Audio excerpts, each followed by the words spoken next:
Évangile de Jésus-Christ selon saint Matthieu. En ce temps-là, Jésus se mit de nouveau à parler aux grands prêtres et aux pharisiens, et il leur dit en parabole.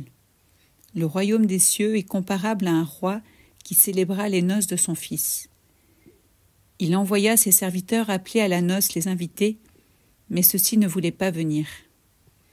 Il envoya encore d'autres serviteurs dire aux invités « Voilà, j'ai préparé mon banquet, mes bœufs et mes bêtes grasses sont égorgés, tout est prêt, venez à la noce. » Mais ils n'en tinrent aucun compte et s'en allèrent, l'un à son champ, l'autre à son commerce.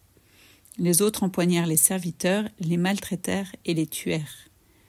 Le roi se mit en colère, il envoya ses troupes, fit périr les meurtriers et incendia leur ville. Alors il dit à ses serviteurs « Le repas de noces est prêt, mais les invités n'en étaient pas dignes. Allez donc aux croisées des chemins. Tous ceux que vous trouverez, invitez-les à la noce. » Les serviteurs allèrent sur les chemins, rassemblèrent tous ceux qu'ils trouvèrent, les mauvais comme les bons, et la salle de noces fut remplie de convives.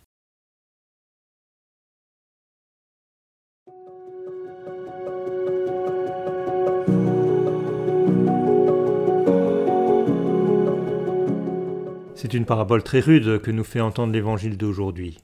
Les premiers invités périssent dans l'incendie de leur ville, et celui qui avait profité de l'invitation surprise est jeté pieds et poings liés dans les ténèbres. Comment comprendre cette sévérité qui ne semble pas complètement justifiée ? Peut-être qu'une des difficultés, c'est que tous ces invités, le dernier comme les premiers, n'ont pas voulu entrer dans la volonté du roi. Des premiers, il nous est dit qu'ils ne voulaient pas venir. Ils ne sont pas entrés dans la volonté de celui qui les invite. Le dernier invité est venu, mais il n'a pas revêtu le vêtement de noces, peut-être une manière de ne pas entrer vraiment dans la joie des noces, peut-être une manière de profiter du festin sans communier à la joie du roi. Nous sommes ainsi invités non pas à partir de ce que nous voulons, ni même au fond de ce que nous pouvons.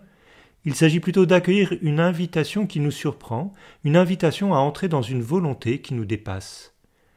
Accueillons alors aujourd'hui avec enthousiasme le projet de Dieu et la joie du festin du royaume en épousant la volonté du Père. Que ta volonté soit faite.